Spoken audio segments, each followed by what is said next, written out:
Welcome to Day One Patch Podcast. I am Ryan Johnson. This is episode 62, and it's jam-packed full of people. I don't think Aaron and Tim have not been on the same episode before. No, this never is seen that man in my life. I thought they were the same person until I saw them both in the same room. It's like Superman. That's very impossible. Tim's like black. Yeah. With me, as I said, Aaron Gallagher, all the way from Welland. Yes. How's it going? Not too Now bad. you're in the video game development course at Niagara College, correct? I am. How's that going for you? You just finished your second year. What's going on? Well, it was very busy semester. But after taking like a couple weeks off to relax, me and a couple friends were working on putting together a little game. You got a title yet that we can start promoting? We got a working title, but we don't really have a whole lot together yet to start showing off. So, maybe once. Just do a big release all at once. Yeah, there's gonna be a big press release. You gonna be at E3? You're Totally gonna be at E3. gonna be Oh boy! Oh, is there ticket hype. in? Get hype. Yeah. Just to clarify, we will not be at E3. Now, taking this course, do you got more respect for developers? Yes, definitely. There's a lot of hard work, especially small teams. Mm-hmm. There's a lot of work that needs to be done to get a game done, especially if you're doing something 3D. It's a lot. Yeah, so don't be getting mad at those delays, kids, because it's hard work. Be making happy these there's games. delays. Yeah. What do you think about when they release a buggy game? Do you think that that's fair now? I mean, like, you should always do proper amount of testing for a game. Like, if you know it's full of bugs, delay it a little bit. Make sure you can do what you can to make sure your player's experience is going to be as best as it can when they first play through it. Fair enough. Okay. Matt Lawrence is here, as always. Never missed an episode. He's here all the time. Good stuff. How's it going, Matt? I'm doing pretty good. Like You're here every under the time, but I stairs, can't get or- you on PS4 to save my life sometimes. I know I'm running around like a fool, man, during the week. You're always out doing something. I don't know what you're doing. Saving the world, I assume. There you go. And good stuff. That's why we're still here. Tim Spence is here. He was here last week. in spirit. He wasn't on the show. He was just kind of watching us very creepily. It was a bit awkward situation you put us in He's there. like behind the couch. Rolling on the floor. So I'm glad you're finally on the podcast now to give us all your insight. Thank you for Glad that. it's valuable. Yes. And Martin Isaacs, who's debuting a brand new show. Tell us about that show right now, Marty. Basically, if you listened to the podcast before, I have a segment called Apps with Marty, Here we go. which has now become its new show. We uploaded a video on Friday, and you can check that out. It's a review of the X-Men game, currently on the App Store. Just came out. So those will be uploaded every Friday with a new app. So go And hopefully sometime in the future we'll be doing the Apple's App of the Week. We'll be just kind of featuring that, telling you what it's about, and whether you should actually download it or not. It is a free App of the Week, though, but... it's currently Infinity Blade 2. yeah, which is actually a fantastic Good game. title. So definitely go get it. Matt, did you get it for your iPad? I don't think even- it's downloading, actually. I don't even know if it can run on your iPad. Okay. Mini. Yeah, it was on there. Yeah? Okay. Yeah. Perfect. Good. Aaron, you have no chance. No. Okay. So some of the top stories this week. We got a couple delays, as we were talking about. So that's kind of unfortunate, but I'll get into that a bit later. Got a new study from Nielsen. Love our Nielsen studies here. Aaron, especially over there. Really loves them. Yes, Nielsen studies. Some exciting Nintendo news, actually. I think good news for once in the ways of Nintendo. Are they shutting down? No. No. Get out of here, man. Got some E3 Come on, man. updates and much more. So stick around for that. But we're going to start as we do every week. And who wants to go first? What we're playing? What are we playing? Marty wants to go first. I want to go first. I've been playing Bully. Nice. No, don't go first when you've been playing the same game for the last month. Nice. Bully and Hearthstone. Whoa. Oh, Hang good on, break- lord. Again, breaking it's new the same ground. games. Breaking new I'm ground. sorry, that's what I've been playing. What's new in the last week since we last heard about those games? I've been playing a lot of Smash Bros. lately. That's new in Hearthstone? Yeah. Wow. I don't know. I've been playing a lot of Smash Bros. How much? Like, I don't even own the game. I'm playing it like 3 times a week. I've been playing a lot of Smash Bros. Lately, Yeah, too. Aaron, we should play. Yeah. And you're pretty excited for the new Smash Bros., as I assume a lot of people are. That's why I'm playing it. Like, I'm just so hyped up for the new one, and it's Good not work. even coming out till the winter. Yeah, it's a long way away. But are you getting the 3DS one? Yeah, I'm gonna get the 3DS one. I think that comes out in August. Yep. Any word on whether those two are connected? They're not connected. No crossplay. I'm done. There's no crossplay. I just want my save to go across or something. Like, what's going to be saved? I don't know. My story progression. Your fight record. Your fight There was a record, story. maybe. The least amount. But they're making them their own little things. Like, there's going to be exclusive content for both Yeah. versions. Yeah. Okay. Tim Spence, what have you been playing? Just more mobile games. More mobile games, I've been like- playing lots of PSP. I've been playing lots of Animal Crossing. PS Vita. PSP. That'd be impressive if you're Yep. playing that. We got in a match of Assassin's Creed multiplayer. Did say That's yeah, right. Ryan and Aaron and I did play some AC4 multiplayer On the PS4. Yep. It's pretty fun stuff. I really like what's it called? Wolfpack? Is that what it's called? Manhunt? Man, no, that's the Oh, Wolfpack was the cooperative one. co-op. Yeah, I really like the co-op mode. I could play that forever. We did not play that one, right? No, that was like the tutorial. You know when we were just fighting AI, stabbing AI in the backs. Is it a tutorial or is it a game mode? It is a game. I think mode. it's both. But we played through them all, Yeah, so now we're done. I'm done. Yeah. Do you ever go back and play those? I did. Oh. Yeah. Well, you That's- You did because Like you could go back and try to like beat your score and stuff, but Oh, okay. I'm more Yeah. interested in stabbing actual people. Stabbing actual people. Aaron. Virtually. Watch out for Aaron. Yeah. I want to Uh, virtually actually stab people. That's why- Virtually, actually. No, virtually, actually, virtually. You're getting all the words confused Yep. up there, Nero. That's about it. I mean, I've been playing Gravity Rush. I've been playing Unit 13. I've been playing Soul Sacrifice on the Vita. How do you like Gravity Rush? I tried It's it. really good. You- I really like You it. get disoriented, but it's pretty good. I guess it depends on the kind of mind you have. I Mhm. don't get too confused by it. I really like it. I've been doing a lot of just like running around the city and like flying around and getting gems to upgrade my like gravity powers and stuff. I do think they're making a second one. That would be cool. Yeah. I would like to see a console Gravity Rush. I'd like to see it on a big I screen. guess you could do that with the 6-axis, maybe. Yeah, for sure. I just use the sticks anyway. I don't use the motion controls Mhm. to aim or anything like that. Mm, Because mostly it locks on anyway if you're like pretty much. doing one of those like gravity kicks towards an enemy. Yeah. Yeah. Then Soul Sacrifice a little bit. Soul Sacrifice is weird. I like that game a lot. You like it? Yeah, I really like Soul Sacrifice. It'd be cool to play co-op. Hint, hint. If anybody wants to play it. And Unit 13, I just started playing a little bit. Pretty solid game for a mobile game. Yeah, I like it. Pretty solid. It's like one of the best third-person shooters I like on, the on that platform. class-based third-person type games. Yep. And then just the daily grind of Animal Crossing, getting those animals in your town, and All right. planting flowers, cutting trees, selling fruit. That's how it goes. Okay. Matt Lawrence. Playing some Watch Dogs. Mm-hmm. That's good stuff. Yep. So much side stuff.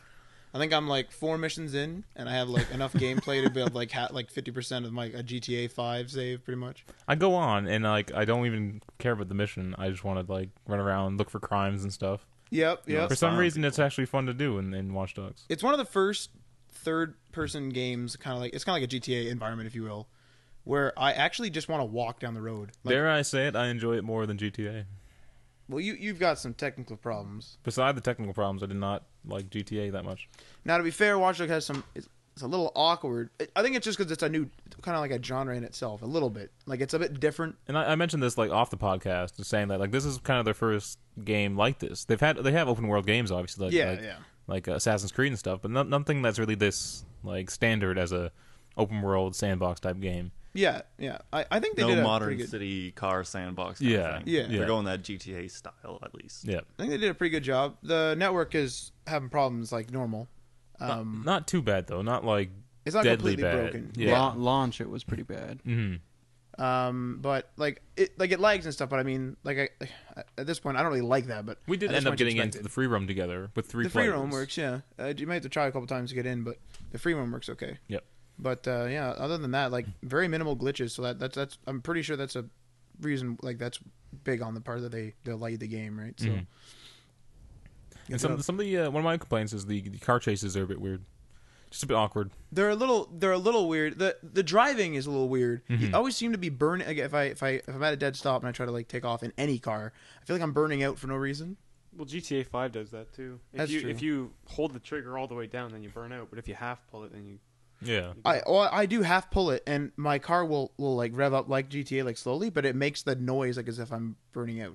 Maybe developers just thought it'd be cool Yeah. They're like, players always Although- want to do burnouts when they start their cars. They made driving pretty easy in this game, I found. They made it a bit arcadey. Yeah, you can like You knock can- down most of the stuff on the sides too. And you can turn pretty good. Watch It's out not for like the other bushes. games where like you don't turn and you crash into the side of the building. That's true. Yeah. I can actually make turns without hitting anything. Yeah. One game that has Mm. steering that's really hard to get used to is Sleeping Dogs. Yeah. It's weird. The It's really driving that awkward. game's a bit goofy. Other than that, I mean, Watch Dogs is great. I'm really enjoying the story. Is pretty cool as much as I've played it. You know, I'm on Act Yep. 2 right now. Oh my god, I'm like 4 missions into the first act. The acts are pretty short though. And there's 4 acts. There's 4 acts. I think there's 13 missions in the first, and that's the one with the most missions. Mm. Also, surprisingly, I'm really enjoying the app that they released. If it ever works, it has trouble connecting. I haven't had trouble connecting with the app. I had trouble where I was doing the pursuit, and like the guy would just like teleport across the map because it was clearly lagging. I've had that happen. What does the yeah. app do, Ryan? Thank you, Tim. Basically, you log into your Uplay account, and it connects to your own account, I guess, your Watch Dogs account. But you can actually there's multiplayer sections in the game itself on console, and it connects people to people playing on the app. Yep. And with the app, you basically control the police. And you're basically the CTOS, which is the operating system of Chicago. Oh, okay. You control the streetlights, you control the bridges, you control the little those stopper things that pop up and smash the Yep. cars and stuff. And the person on the console is trying to get to a destination, and you have to stop him before he gets there. Clever. It's super fun. And you Clever. even have a control of a helicopter, Oh. and you get points to spend on like the traffic deploying lights units and and stuff. stuff. Yeah, Pretty cool. and your helicopter has a sniper on it, and he shoots at the guy, Right. and it's fantastic. I've yet to be stopped. Oh yeah, yeah. I was Marty's gonna say- played on the other end of I the. was gonna say, it sounds like even with all of that, it sounds still pretty. If you're like decent at games, unbalanced in the favor of the single player. Because like if they're in a car and they're just pelting along, I mean, It you is can challenging, You can deploy all for these sure. units and then Now, is the app like they're gone already. available only for people who bought the game, or can it be I bought think separately? anyone can get it. Yeah, it's anyone. Yeah, free? Or yeah, it's free. So you can just download this app and start messing with people that are in these games. Yeah. I'll start That's kinda cool. sabotaging Ryan and Matt. I've There had you some go. games where the guy just sits there though. I don't think something either he's not playing or what's happening. Maybe he's like on the John or something. That's when most people use their phones. Well, no, you're playing against a guy playing a console. Yeah, like you're physically playing. Like I'm on the console, I'm being chased by someone who's controlling it on the iPad. Well, you do have to sit there and wait for like 2 minutes for it to connect. Maybe they're just sitting there and didn't realize it connected. The Mm. game Oh, was- they left when it They're, was like, connecting, browsing and Reddit or something. Going and so like I that. just put my helicopter over top of them, and then they just shot until they died, and I was like, 3 points for me. That works. But it was really fun. So, Aaron, what have you been playing beside your own game that you're developing? Been playing a lot of stuff lately, mostly on PlayStation. Been playing a bit of Assassin's Creed, Mm-hmm. getting my my pirating on. You finally played you just got your PS4, Yes, within and the last the few first two weeks. games you bought were Call of Duty Ghosts and Assassin's Creed 4. Yes. Yeah. I definitely wanted to buy something that I knew would last me for a while. The Assassin's Creed games usually have a lot of content in the single player, so I bought that. Mhm. Call of Duty is my like kind of filler game. It's what Yeah, I play yeah. when I got nothing else to play. Now tell us about your woes with the trophies. I had a lot of trophies not unlocked properly in Assassin's Creed. Last I counted, there were 10 that did not unlock, Mm. and they were random ones. There were like trophies for. There was a couple trophies for completing sequences. Like one of them was for like a modern day mission. There was like a couple random ones like for completing all naval missions or stuff like that. It's stuff I know I did because I would look in the stats and it would say like 100% memory sync, but it just for whatever reason did not unlock. I don't know whether it was like networking problems, because I know on several occasions I would like lose connection to the internet where I was playing, or like the power would go out. That shouldn't affect whether the trophy unlocks, though. You would think, It's but all like, system You based. think it would It's be not- local and then sync to the cloud when it You connects? sync it to the network, afterwards, yeah. yeah. I just like I don't know what is the big problem, but Can you Yeah. sync? Like I remember I can sync my trophies. You can sync. Like my problem is just trophies not unlocking to begin with. Because I'm wondering, I had this trouble with Killzone where, you know, how, like if you go into a game, so like there's like the tile or whatever, and you can like go down and see like the feed. Mhm. It would say like I had like 30 trophies, but I really had like 34 or something like that. And then I go into my trophy app and it wouldn't actually sync. Now you said yours sync, but I'm wondering if like maybe it lost connection in the middle of a sync and it like downloaded from But the he cloud. or never something. even got the trophies. That's the Oh, he thing. didn't even They receive never them at even all. pinged and popped up. According to people online, if I remember correctly, you're just supposed to wipe your console and restart to get your trophies. That's the only Wait, fix. do you have to play the game again though? I don't know. As Oh. I know that when I was looking that up, I was saying like trophy problems, and it ended up being a licensing problem. But people were like, "Oh yeah, just wipe your console. Who cares? Oh yeah, I'll just do that every day. You know, it's fine." It's a bit weird. Other than that, How's your PS4 going? You liking it? I mean, like, it's good. I'm happy with my purchase. It's not perfect. I'm still frustrated by like how slow some of the interface is, considering, next generation console. You know, I would expect things to be working fast, but I almost wonder if they're gonna announce like a new overhaul to the whole operating system of the PS4 at E3 this year. Because nice. like me, I have a bunch of games on PS4, and my entire thing is like super long. Mm-hmm. So I have to like scroll through all these things It's really weird. That's to a get to really stupid way to different do it. stuff. horizontal lists seem to be very popular lately. Maybe I yeah. don't like horizontal lists. I think that I honestly truly believe that Sony needs to hire a company to make their operating systems for them. Because I know, like, dare I say, Windows is like, Microsoft's been around for a long time, so they know how to make the Xbox One interface work. They know how to make operating systems. However, It's the pretty. Xbox One is all Kinect based. It's pretty good though. Like I use it all the time. I was Like, at your house yesterday. I and- yell at that thing. And yeah. you yell, and it doesn't pick you up. Yep. I know. That's probably because of the air conditioner, but A lot of people are having this problem, and one of the things about new technologies is that consumers won't grab onto it unless it works like 99% of the time. Mm-hmm. but I If mean it works that, any less than that's fair that, they enough. won't use it. do you buy a car that it didn't start on Tuesday, so whatever. Like that's a serious problem. I would get rid of that car and buy a new Well, one. yes. You know what I mean? So like, if my that's Kinect doesn't work, people don't use it. yeah, I want it to work all the Fair enough. time, every time. it should. 100% of the Especially time. if you're paying an extra $100 for it. Yeah. Which you don't have to do after June 9th. Yep. Any word on how much that thing costs yet? What was it? Individually? I $3.99? don't think so. Or the Kinect sold separately? Yeah. I wouldn't be surprised if it's gonna be a month after before they release them separately, because they gotta like get the packaging right, and they gotta like fix all that crap in the factory. They could have been working that, Yeah, on they're already that gonna this sell whole them. time, though. yeah, fair enough. Yeah. All right, let's jump onto our stories for this week. Like I said, we have a couple delays. The PS4 exclusive, The Order 1886. Now, this was announced at last E3. Yep. Has been delayed to 2015. Looking bad anyway. With all the other games we want to play. So this comes from Ready at Dawn CEO and creative director Ru Wirusayu. That's it. Probably I'm terribly sorry if I destroyed that name.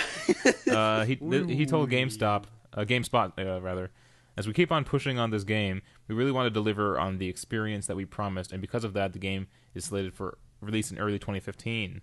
Any of you interested in that game? Yep, absolutely. It looks has fantastic, Piqued right? my interest. I'm really excited about it actually. Now, like this is one of the big AAA PS4 exclusives, which aren't many yet for either console. There's not many good first-party games. So many games. Let's not forget about Knack. Oh God. I That's think a we did forget disaster. about Nash. Oh yeah, all right. It's pretty easily forgotten. Yeah, it's kind of sad. I hear it's good if you got like a couple people playing.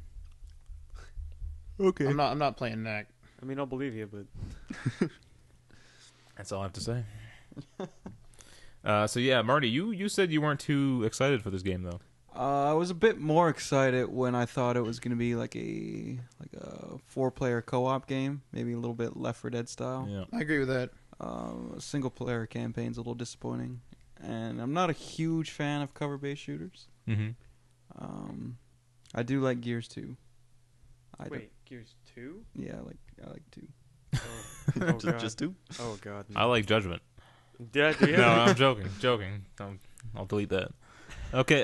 So yeah, like, when people have seen this game, like behind closed doors, like people in the journalism section of the video game industry, they said that it's not running too well.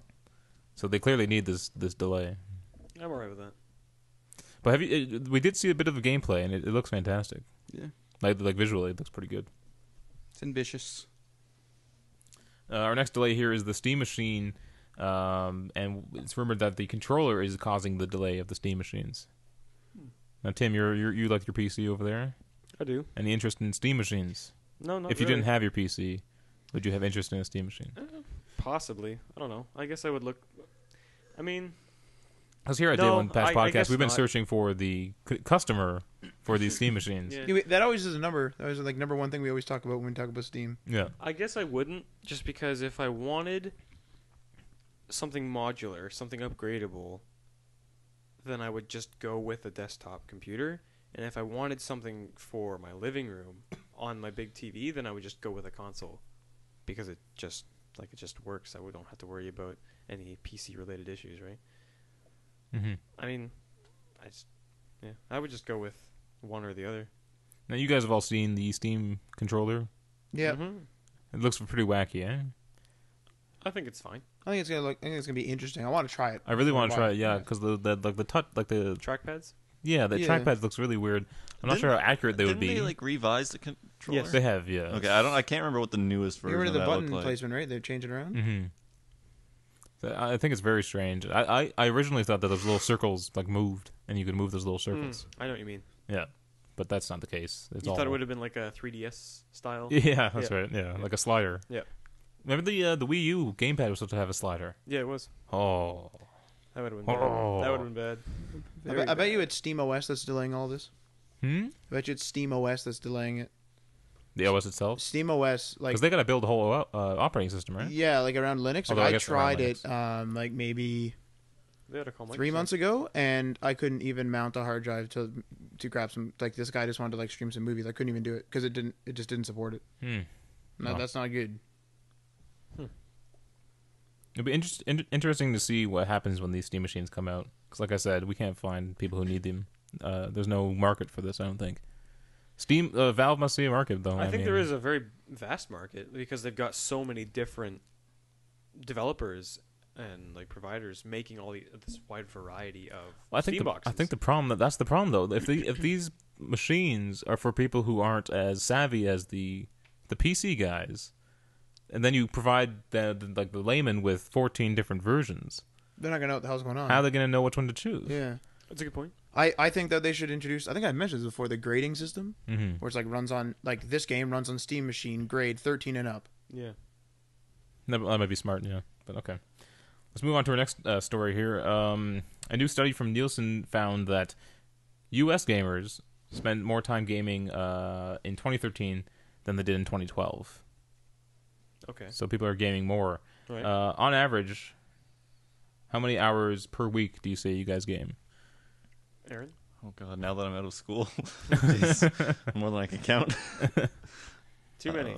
Yeah, I mean, like I spend the better part of my day gaming, unless like friends come over or we're working on our own game or something like that. Or you have something to do that day. Yeah, if I have prior responsibilities, but most of the time I'm usually, I have to say, I don't know how you play that long. I play about 3 hours and then I'm toast. I'm a just, pretty patient person. Yeah. Yeah. I get pretty bored, but I keep playing. But Matt, how many hours would you say you play? Mostly evenings minus weekends, of course, and I'd say maybe like 2-3 hours depending. And then if like we're on like late, if I'm not doing that next day, then more than that obviously. But So up to 15 hours a week, you'd say? Or closer more to 10? closer to 10, I'd say, because there's some days I just won't go on. We're working on stuff. Right. So. Tim? I don't know. I don't know. I have a pretty regular work schedule, so some of my days will be like wake up, either like browse Reddit or play a game, and then go to work, and then come back and eat dinner and play games until I go to bed. But then some other days are, like Aaron said, I have prior engagements, and I'll have something to do instead, and I'll do that. And then some days I just won't even. But like bare minimum, I'll check on my town or in Animal Crossing for like 15 minutes or something like that. But that's about it. But then other days, if it's a day that I'm off work and nobody's doing anything, then I could spend up to. I've been known to spend 8 hours in one day just on different things. Oh my lord! Like 2 hours at Xbox, then maybe like an hour on the PlayStation, then an hour on my Vita, and then 3 hours on the PC or something like that. So. Wow. Marty, how about you? If I have like a story-driven game, I need to sit there for at least 4 hours, sink into it. Something like The Last of Us, I think benefits from fewer sessions. If you can do it in 1 or 2 sittings, it's a much better game. Mm-hmm. So if something's more story-driven, I could sit there for like 4 hours. I find it hard to calculate. It changes day to day, Yeah. And if I'm with other people, I could play for even longer. And talking about like playing or like marathoning games for story, any of the Telltale games, I will always beat them in one sitting. Like, there's no way I'm gonna Well, they're only like each episode's like 1 or 2 hours. Right? Yeah. So I mean, it's not hard, but I mean, it's I definitely don't like to take a break if I start one. Mm-hmm. No. Okay. So yeah, the Nielsen study found that people 13 and up spend an average of 6.3 hours per week gaming. That's lower than I would have anticipated. I know, but that's a 12% increase from 5.6 back in 2012. So, 13 and up, you said? Yeah. I think the younger kids are probably bringing down or maybe the older people Not are playing. bringing it down because they're got other things. they got to do. work and family and stuff. Freaking casuals. All right, I was playing 6 hours when I was in first grade. Shut up, Mom! It's time to play video games. Yep. Leave me alone. I'm playing Pokemon Gold. Here's a pretty fascinating story. This is you guys remember Bulletstorm? I do. Yep. You got beta key for Gears of War 3 back there. Yeah, that's right. I got it for 98 cents. Adrian Chimirlers. Nice. Oh Lord.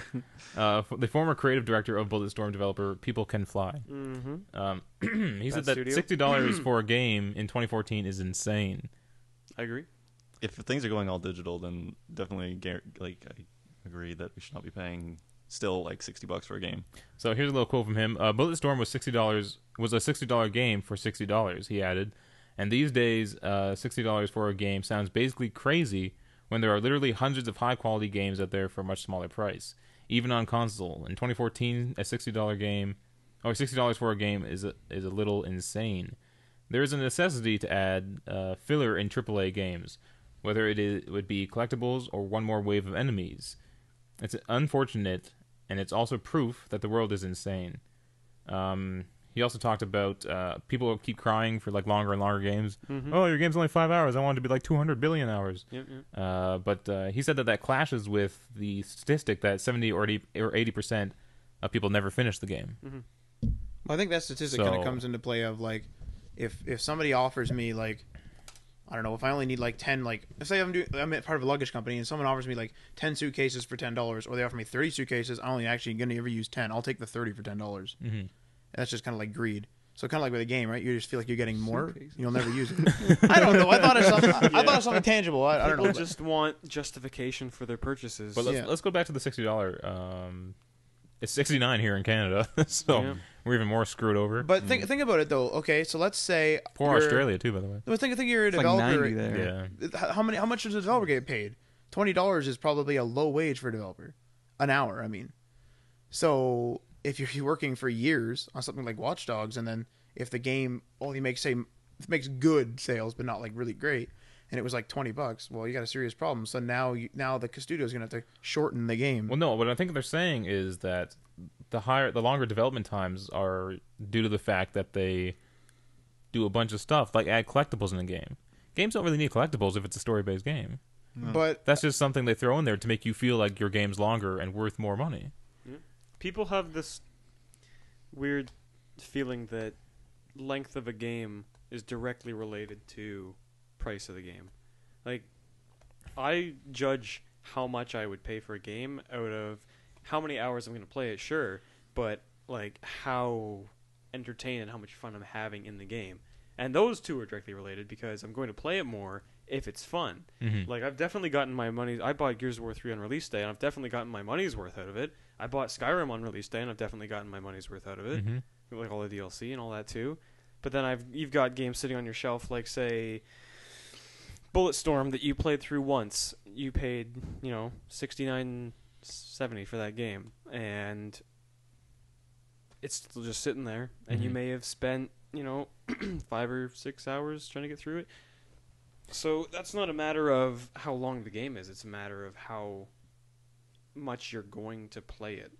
Now, $60 is actually cheap when you compare it to what game prices were 15 years ago. that's true. They were Relatively, $70, $75 That's true. and that's without inflation. without inflation. Well, 15 years, I don't know. There's that much inflation. But Little bit. still, though, it might be 90, 95 now, right? Yeah. So, I mean, I don't know. There's just a weird thing happening in the industry right now. There's big changes happening. All these indie games coming in for 15, 10, 5, Mm-hmm. $5, whatever it is. The apps, 99 cents. Some are free. All those free-to-play games. Yeah. So I think it's really kind of crazy.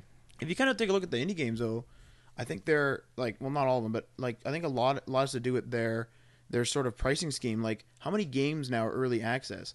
Like kind of like if you look at a game like Watch Dogs, it's $60 or $70, whatever. It seems like a fair price because like they did all that work for so many years without any sort of reward. Whereas something like Minecraft, which kind of started this trend, I think, kind of was like alpha.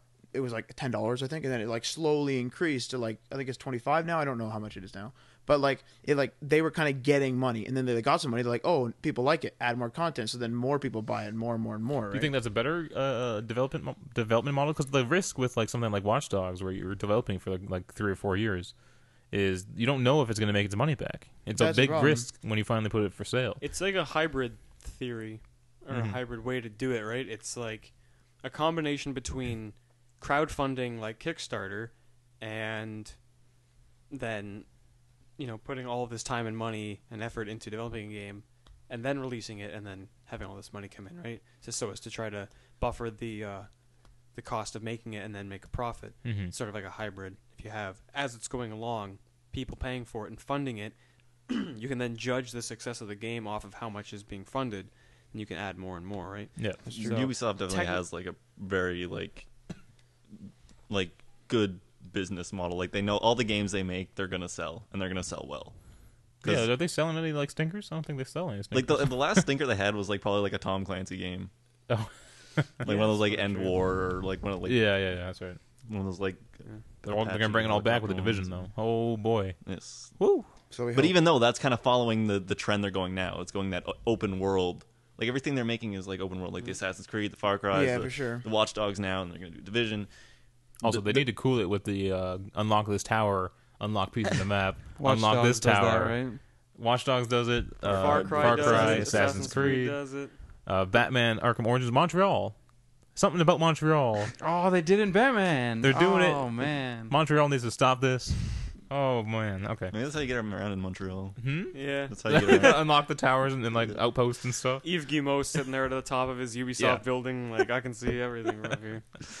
By the way, there was like a little like wood chip stack outside your house there, and we thought you were gonna jump into it or something. Well, like Assassin's Creed. Into wood Yeah. chips? It was like what was something mulch or crap, I something. Oh, It was a little pile, and I thought Marty thought you were gonna jump off the little shack into it, and it would have been amazing. Anyway, that's And all then I need to casually say. get out and like get Dust into your yourself car, off and get in my car. Yeah. put my hood up. Some Nintendo news. This is what I was talking about earlier. They're going to be offering a special adapter for their Wii U. I did see that. That's for the GameCube controller. Yeah, pretty exciting. And they're reselling GameCube controllers with the Smash Brothers logo on them. Which is great because from what I hear, like a lot of the GameCube controllers are breaking, and people are like looking for all the ones that work Smash still. Brothers too hard with their old GameCube controllers. They need new Wii U GameCube controllers, which I think is fantastic because the GameCube controller is my favorite controller out of any controller. Now, do you think this is just for Smash Bros, or do you think you can use it with other games? Well, you can use it, I'm sure, for other games. yeah, it'll probably accept the input. But it's for Smash Brothers because all of the hardcores that are still playing Smash The only Brothers, reason it's coming back is because of Smash the Bros. competitive, the competitive scene of Melee. The only problem is it's kind of hard to sell an accessory when you don't have an install base. Yeah, there's like what 6 million Wii U's. There will be more when Smash Brothers comes out. That's for How damn many sure. more though? I Like, can't how see big it do you being think many. this fan base? I will say at least is. a 15% increase. How many people do you think are going to emulate it illegally? Maybe more so down the road, but right off the bat, I'm sure everybody will be eager to get an official copy. Why though? Like Yeah, I understand. I really think it's going to move systems.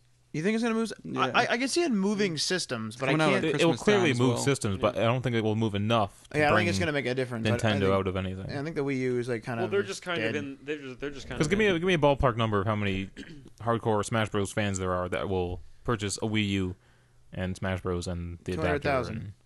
200,000? I think it'll move No. 200,000 units. It's no? still one of the biggest games in like No, but- competitive But how many people are But like? that's still well, that's a niche market. That's yeah. tiny and think compared about to like, the overall I general have market. Brawl. Like, why would you buy a console?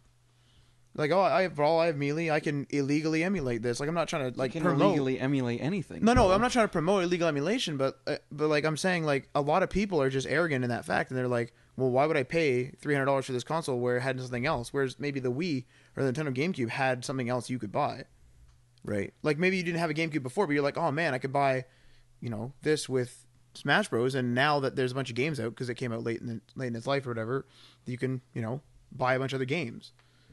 Now we'll have to see what Mario Kart 8 just came out yesterday. Have to see how many. See if that moves the consoles. It'll sell consoles. Wind Waker sold consoles when it came out. That's right. Yeah. There's another game that's coming out that has a special Wii. Was that Coming out? Yeah, maybe that was something else.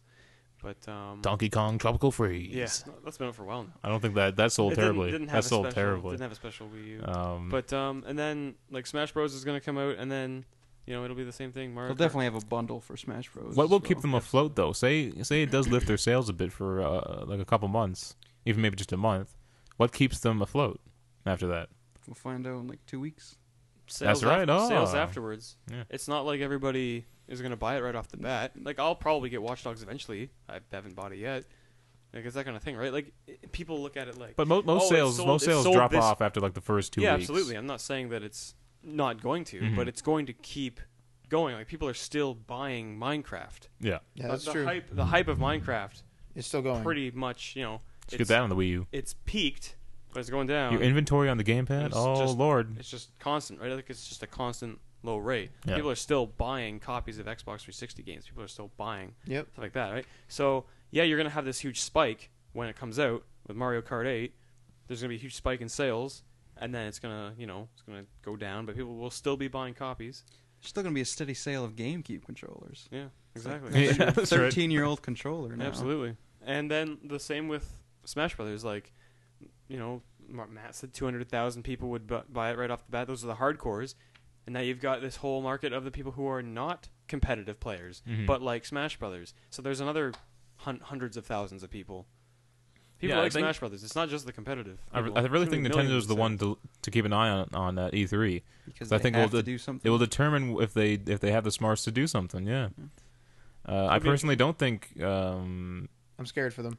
Smash Bros will do anything for them. You don't think so? Give them a slight boost, but it won't keep them relevant. You know what would sell consoles on Nintendo, or if they really wanted an install base? They made a Nintendo, like something like a PlayStation Now, something like Nintendo Now, but only on Wii U. So get rid of your virtual console, get rid of your pay per game, pay $30 a month, and get all Nintendo games. Go from GameCube down. Not sure about that either. I think that would sell well because a lot of people want to play those. The virtual console games are pretty cheap as it is. But $30 a month for everything, and they keep adding them. Or even better, like $5 a month. Do the Netflix thing $8 or something.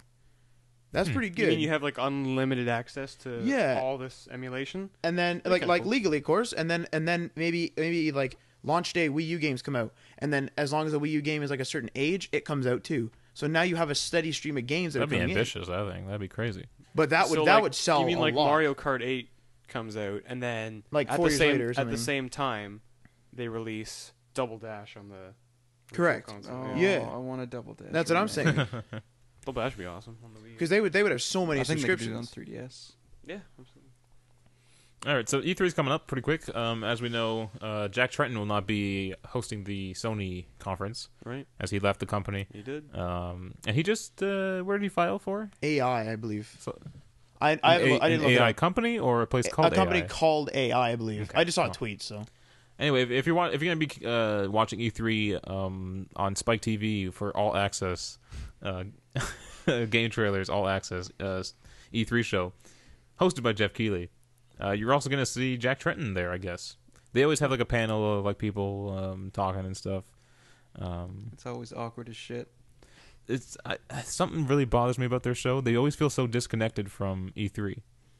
It feels like they're in like the building next door, and like it's so like they're weird. not there. They're not excited about it. They're just commenting on it. They're observers, not participants. Yeah, back when G4 was on and they had X-Play, they were in the studio, the convention room. They were on the show floor. They were on the show floor.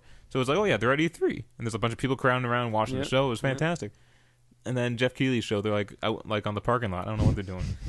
he's not allowed in. Maybe they just wanted to be out in the sun. Yeah, well, they had to put sunglasses on last year because the sun came up over the building and blinded their faces.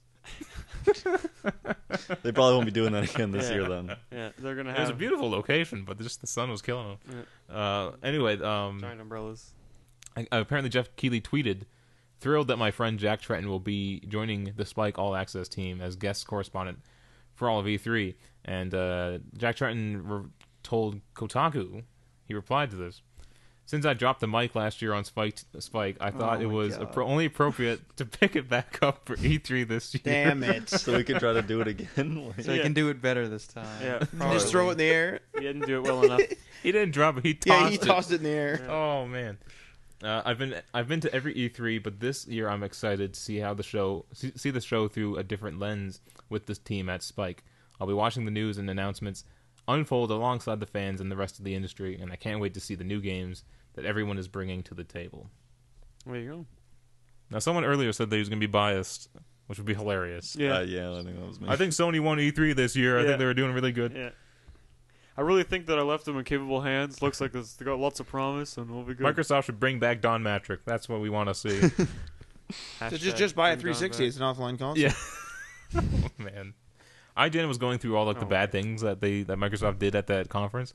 It was bad. Yep. TV. Anything they asked them, they just had a bad answer to. Oh, Man, it's the next water cooler. Sports, TV, Yeah, TV, yeah, TV, that's right. TV, sports, TV. They need to run some numbers on how many people actually signed up for that sports. I think there's pretty. Don't worry, they'll be giving us the numbers in their press conference. That's true. Oh. 2 billion people signed up for the sports. Yeah. You only have an install base like 100,000. Shut up. experience, TV, experience, sports. Premium. Damn it. Call of Duty. Although I do love my Dogs. Xbox One. It's good stuff. You do like your Xbox One? Yeah, it's good. How does it update? It updates good now. I'm pretty sure it updates in the background now. I think it just tells you it updates and it doesn't do Well, anything. Yeah. Do you, Oh yeah, do- we're totally. well, you remember that 30 gigabyte update for Dead Rising? Well, I put it in one day and I was like, holy crap. So I just took out the disc. And I was like, I'm never playing this game again. Then one day I was like, oh, fuck, I'll do it overnight. And I put the disc in. It was like, ready to play. And I was like, all right, let's rock and roll. It was probably downloading that whole time. In the background, yeah. And then you put the disc in. It's like, sorry, there's not enough memory space have on to this say- Xbox for you to play your game now. We first played it here at my house. I was confused as hell. In You put the Dead disc Rising? in, and it just starts doing stuff, and it Oh, doesn't yeah. tell you what it does. It installed 3 times. Yeah. Yeah, it was installing 3 times and crap. God, man. It's still weird. It You is know still what, weird. You know what console doesn't do that? The Wii U. All of the other ones. Yeah. Because there's no game for it to The install. PlayStation tells you more information than you want to know. Oh Yeah. my god. The party's Your been set message- to prioritize party. It's like, oh my god, that's the It pops up worst. 3 fucking times and we were trying to get in a Call of Duty game. Oh, and like how it'll like give you a progress bar when it's sending a message. Like, don't do that. Just close it and do it in the background. You know what I gotta say? One of my favorite features about the Vita is that really makes me feel like it's a modern console. Is the fact that I can connect like all of the PS4 features are on my Vita. Like I can join a party. Oh, yeah. I can use my same headsets that I use for my computer and my consoles and stuff with my Vita. Just like, yeah, this is awesome. They very intelligently made the 2 consoles almost one. Yeah, They paired them there's really a very, nicely. very strong hybrid Yeah. between them. You can tell that they're really trying to. Although Sony, the notifications need to disappear after I enter them. Oh my god. They gotta go away. I don't need to see a party invite from Yeah. like 5 nights ago. Especially on the Vita, because there's always that number. I up mean, there. I was just gonna say they're not so bad on the Vita because you've got that number up in the top that's like a quarter circle and it's got a number of how many new notifications there are. You tap that, it's just like shows you a drop down Now, list. are of, you like, supposed to stuff. leave them there like Facebook or something? Is that what's supposed to happen? What do you mean? Am I never supposed to delete my notifications? Well, you just tap it and then it's like it just shows the drop down list and then the new ones that you haven't seen yet are highlighted, blue. Yes. And then you tap it again, it goes away. So that's what I'm saying. Am I supposed to use it like Facebook, where I don't delete my notifications? Yeah, They you just don't. keep continuously scrolling down. I don't. But on the console you should. It just feels weird if you don't. Yeah. Like especially an invite. Yeah, it feels Because I like- don't know what I haven't invite to deleted answer. my Yeah. notifications on my PS4. Maybe not notifications, I can see that, but the invites are ridiculous. I guess I just haven't played enough with other people on my I've PS4. never deleted an invite, no. I've never deleted anything on my PS4 yet. Like, yeah, I'm like a very organized person, so I only want to see what is like relevant to me now. Mm-hmm. I don't care about anything that was like Well, previous. I don't care Yeah, about the well, that's past. what I was kind of like with. You don't look back at your invites fondly. Yeah, I don't like. Oh, I that remember was a when good Ryan session. invited me to play Call of Duty. I don't do that. On Wednesday, the 14th at 3 6:05 p.m. Yeah. Because when the PS4 works, it's actually nice. You pop in your disc, you see it installing. Yep. It finishes installing, does the update for you. That finishes, it just installs the update automatically, and you just start playing. Yep. I mean, it's perfect. And then you start streaming it to your Vita, and you go take a dump. You go take a God dump. damn it. Go free some slaves. free some That's That's terrible. Completely awful. This is some exciting news. Take-Two CEO. Here's another name for you. Strauss Zelnick confirms that Red Dead and BioShock are sequels are planned. I guess. Well, hey. Are we gonna actually get another actual BioShock or like a BioShock spin-off, like what Infinite It's was? a Take-Two game, right? Yeah. I mean, like Infinite was like a spin-off almost. Like I don't even want to think of it as like an actual sequel. What was? Infinite. There were some. Oh, I see what you connections. say. It's not a direct sequel, although. When they were first developing that, I don't even think they were gonna call it BioShock. They were gonna call it something else. But then, like marketing or Plus, something what told they them that showed they should slap at the E3 when it BioShock. was announced was like an entirely different game Mhm. than yeah. what the final release was. They went through like so many stages. So many reiterations of that game, Yeah. which you can really appreciate now. Now, Red Dead, that's exciting news right there. I'm man. so excited for that. Yeah. Holy crap! I'm gonna go back and I'm gonna finish the story of Red Dead now. You had never finished it? Still haven't finished it. Oh, man. Oh, great story. Yeah. That's one of my favorite games. How far did you Pretty get? good. How far did I get? I think you were in Mexico, right? I am in Mexico. Who am I chasing now? I don't remember. It's been a long time since I played it. Because I played the story, and like when I bought that game, I played it and I played it for weeks, and then everybody started like getting back into it, playing online. So then that's when I was playing online with everybody, and then we did that for a couple of weeks, and then I moved on to playing other games, and I totally forgot about the single player part of it, which is still really solid. I mean, we've been over this game's really, really good game. But it's just like one of those games that's always there that you can always go back to and play a little more and play a little more. For me, anyway. It's like in the same category as Just Cause 2 I found it to be a relaxing game. I could just like hop on a horse and just mosey on down the trail. Yeah. Mosey on down. The part that really bothered me was like the different sections. Like you're in the U.S., right? Southern states, yeah. And then you go into Mexico. So I after I went into Mexico, I kind of stopped playing for a bit. I took a break. Then you like finish Mexico, and then you go up like towards like northeast. Yep. And then I kind of stopped playing again because like it felt like a whole other section, You whole feel other like game. it's like an act. Of it Yeah, kind and of thing. so it kind of broke it up for me a bit. I didn't mind it. To me, it just feels like, oh, look at this whole new section I haven't explored yet. Yeah, to me it feels kind of like the same as when you in the older GTA games when you unlocked a new Oh island. yeah, the bridges were always closed Yeah. for like. It just kind of feels like unknown for whatever reasons. terrorist attack Yeah. that was Now, happening. in going that into game. Mexico was like one of the most memorable moments I have in any video game. Really, eh? Yeah, it was fantastic. Really left something with you there.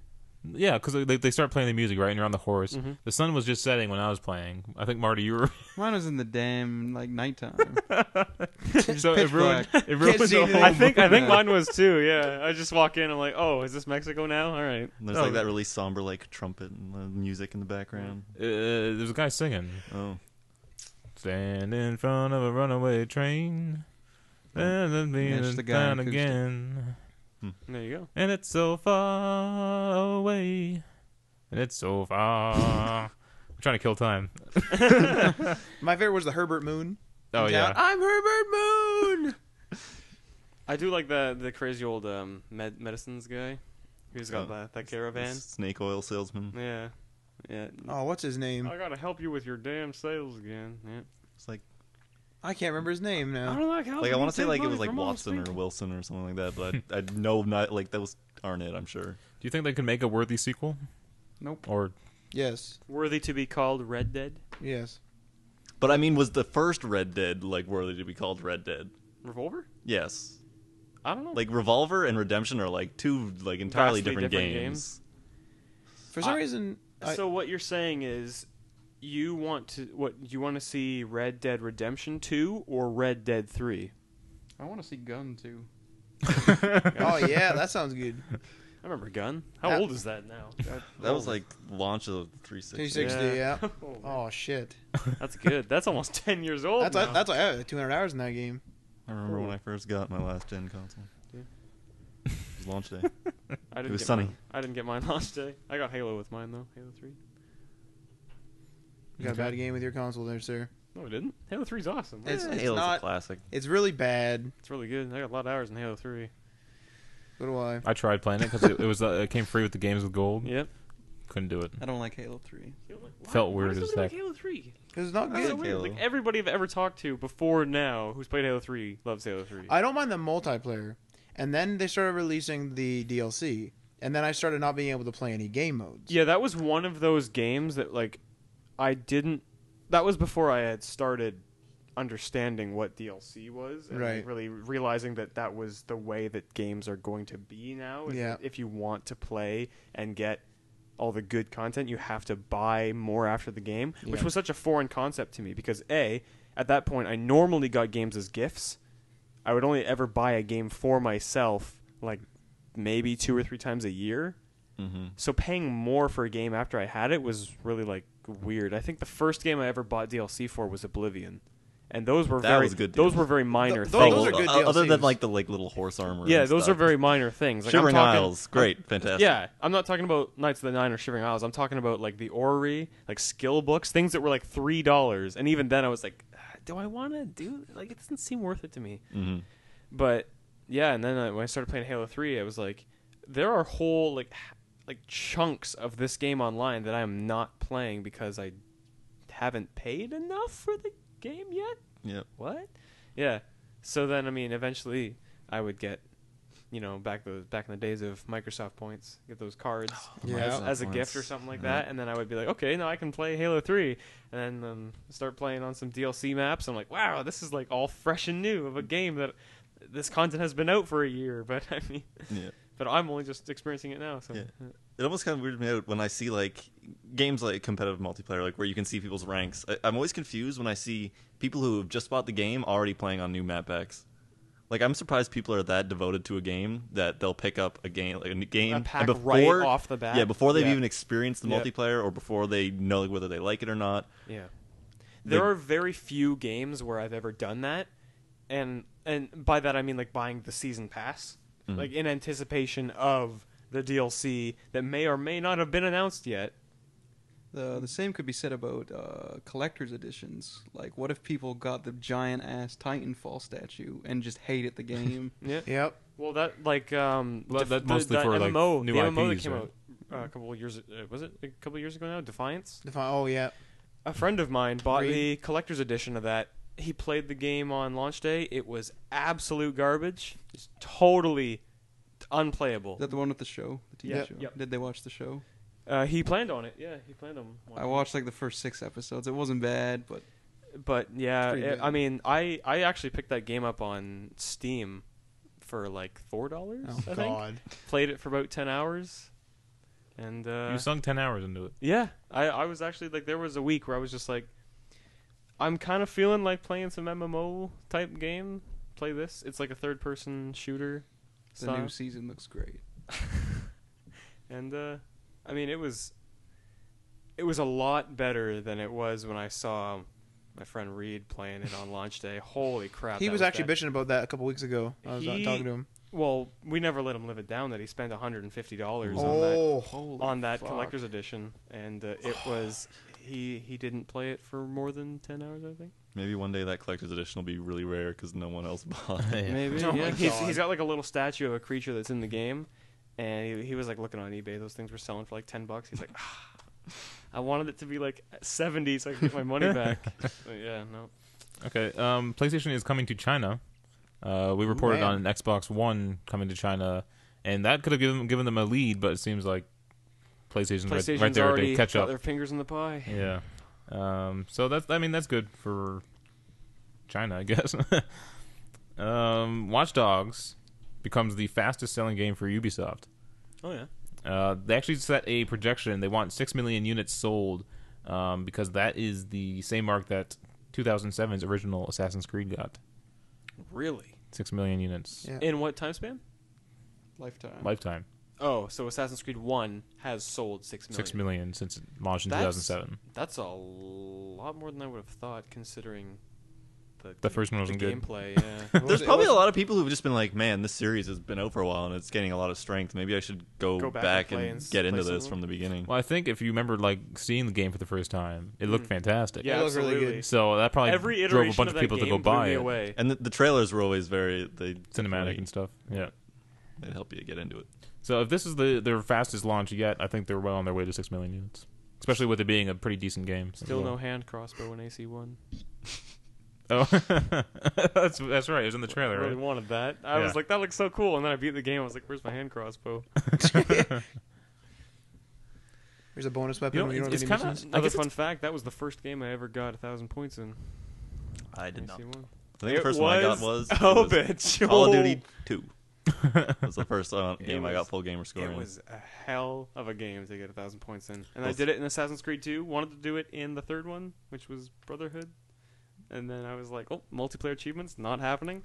And then Revelations came out, multiplayer achievements, not happening. Bad game too. And AC3 came out. Okay, and then it's never been. I just With- have 1,000 in the first two. With Assassin's Creed in their timeline, they seem so close to present day Right. that it seems hard for them to go back any further. Because if they go back any further, they're gonna have to take away a lot of the tools you have. Yeah. Well, I mean, in that's what they're AC4, doing you with have 4 pistols on your jacket. Right. If the next game's older than that, you're not gonna have that kind of weaponry. You know what I mean? Yeah, like the next one they're doing is so it's like French Revolution, Yeah. correct? Which was when? 1700s? Is it? Or is it older than that? I'm too ignorant to know. It's a 1700s. Hmm? It's a 1700s. Yeah. So which is after AC4. It's Like- not back in time. yeah, so What? like Wait. AC4 They're- is they're- 16 Whoa. something. Wait. AC4 is the 1600s. No, it's not. Yes, it is. That's It's Yeah, the it's the 1800s. late. No. It's the late 1600s. That's when the Spanish was really big. AC3 is 1776. That's American Revolution. That's right. Okay. And AC4 is 1684. It's before that. That's right. Okay. Geez, that's weird. Yeah, it is weird. That's really weird. Because you're Connor's grandfather. That's you know, right. you know what I think is going to happen? I think it's going to go to World War II and you're going to be an SAS. no, they already assassin. said they're not going to do any World War stuff. Oh. Well, no, sorry. I don't think they've officially said, but But in the emails in AC4, there's a lot of hints. for all intensive stuff. purposes, the Abstergo Entertainment Division in the Assassin's Creed games, they are the Ubisoft Montreal studio. Yeah. So straight up. so they say they don't want to do in game. There's emails. So if you feel like learning it like Assassin's Creed lore, you can read emails and stuff in the game, and you can learn about Abstergo like, and stuff. Between Yves Guillemot himself and like the head developer in the Abstergo. That's like, funny. so technically she's like. Yeah, so like Yeah. in the emails they say they're like talking about, because the way the stories is going is they're pulling people's genetic memory and they're selling those genetic memories as movies and entertainment. And there was one email where one of the employees was saying, hey, maybe we should look into doing like modern or World War II era stuff, and to which there was a reply from the boss saying, I don't want to do that because there's enough means to experience guns and vehicles in other forms Yeah. of media, so Yeah. I don't want to do that.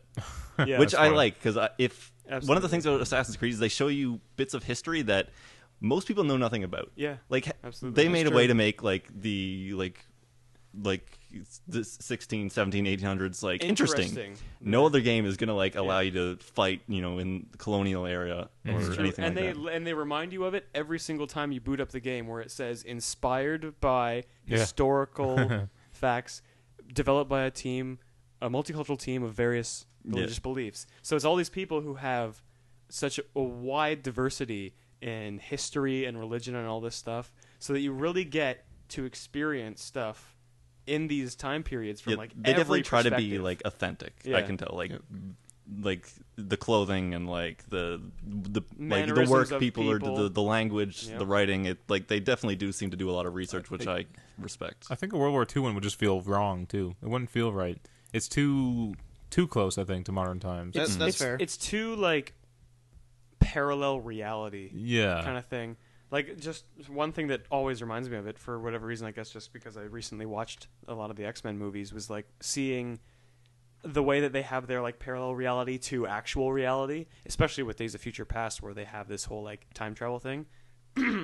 Like how, without any spoilers, how they talk about Kennedy in Days of Future Past and his like integration and how he was like supposedly Yeah, like we involved, and then with in like Origins, like Wolverine, how he was in the the Colonial War, World War I, World War II, the Vietnam War. It's just like it's this whole other reality that you kind of like understand, this world of Yeah, like- mutants and stuff, but then in pseudo reality it's bizarre. Yeah, like for the general public, like our knowledge of history, it goes back to like we don't know much more than like the past like 100 years. Like we know it, but most people just aren't aware of it. Yeah. So when you go back in the Assassin's Creed games, you can go back so far and you can make up your own. You can rewrite history and you can tweak it a little bit, and no one's going to call you out on it because 1% of the population is actually going to realize, oh, that man was not a merchant. He was, he was actually a sailor, captain of this ship that went down in 1885. Exactly. And even less of that percentage is going to care about it and be vocal. But yeah, if you were to do a World War II thing and you assassinate all these Nazi generals or something, Hitler. then you'd be like, no, that's not how it happened. It says here right in my history textbook. I learned this last week. Hitler was a Templar. You have to go and take out Hitler God. by Nazis pulling are a Templars. sniper elite V2 and shoot him in the testicles. So, what other time periods could they do? I'm thinking They there's could a lot do of the world. different countries. Everybody, or not everybody, but there's a vast majority of people that want to see an ancient Japan, That'd be fucking awesome. a ninja assassin. There were rumors of that too. The roots of every 16-year-old's gamer tag, ninja assassins. And I think they were possible Egypt theme too. They want. That and, seems and in the too- emails they said that they wanted to revisit the Holy Land's time about AC1. They want to redo that time period. I don't mind that. But again, they're gonna have to take away some guns and stuff, won't they? Yeah. I don't mind if they. I'm sure they AC1 can give us didn't have them and it other was toys fine. to use. What Or a bow, projectiles I did guess. AC1 have? Just throwing knives? Yes. Was that it? I have a question. What's the deal with throwing knives in AC4? Because I never used them. They're not a weapon. You can only disarm agile guards. I only see I've only noticed throwing knives in my inventory twice playing the You game, you can only ever have one at a time, and you get them from disarming an agile guard. What the and you shit? can't buy them. Correct. Correct. So they just kind of spontaneously show up in your inventory, and If you you can disar- you yeah. throw it once and it's gone until you Well, see, find another. The only reason that I know so much about this is because there's an achievement / trophy for doing it to 3 guards. Or no, it's an Abstergo Yeah. challenge. The way that it works is the challenge is to kill an agile guard with their own throwing knife, and agile guards use those knives as a melee weapon. They don't throw it. So basically, you just have to wait for one of them. They're the guys on the boats that are skinny and they aren't wearing very puffy clothing, and they don't have a hat. They're noticeable. Yeah, they don't have a hat on. They're the only ones that don't. And what you do is you have to be, I believe you have to be barehanded, but you might be able to disarm them with one sword in your hand. So you have Can to, you even do one sword in that game? yeah, you have to pick up. If you have to pick it up. Oh, But you okay. can do one That's sword. And you have to disarm them, and then it'll be it'll switch whether you had your gun on your secondary weapon or smoke grenade or anything. In that instance, when you disarm him, it'll change it to throwing knife. So then if you just mash the attack button, he'll throw it at them, and then that'll count as one. Yeah, And you can only ever have one in your inventory. So say you disarm the guy, it's now in your inventory, it pops up, it's there. But then you stab him with your hidden blade or your sword or whatever. Yeah, You'll still have it, but you can if you disarm an agile guard after that, he'll just drop it. Yeah, I don't know why you He'll go couldn't and just pick it up. buy them in the game. There was one time I had it, and I didn't even know I had it, but I did a double assassination, and a third dude looked at me, And you threw a knife. and I at him? threw a knife, and I just took him out real quick, and I was like, oh, that's awesome. I better stock Yeah. up on throwing knives. And Yeah. I realized, oh wait, I have no idea where to get them or how to get them. The idea is to use 4 pistols in that instance. But in that makes game. a lot of noise. Yeah, it's true. All right, well that wraps it up that's for AC4. episode 62 of the Day One Patch podcast. I'm Ryan Johnson. That's Aaron Gallagher. And that's Matt Lawrence, Tim Spence, and Marty Isaacs. Very quiet, That's Marty us, Isaacs full over house. there. Yeah. Playing Hearthstone. So yeah, check No. out Ask for Marty on our YouTube page. We also got some other cool stuff planned. Website. New website, day1patchmedia.com. Go check that out. It looks really good, Matt. Thank you for all that work. No problem. Thank you guys for being here. No problem. As always. Thank you for As letting always, me into yes. your house. Aaron, as always. Yeah. We'll get you on Skype because we want to get you on the podcast more often since Adriano might not be as frequent as he used to be. This podcast feels so less segmented without apps and Marty and stuff like that. I know, so we need to find a new bit to add into our podcasts. So yeah, like us on Facebook, follow us on Twitter, Pin us on pictures. and subscribe on YouTube. Share with your friends. Thank you very much.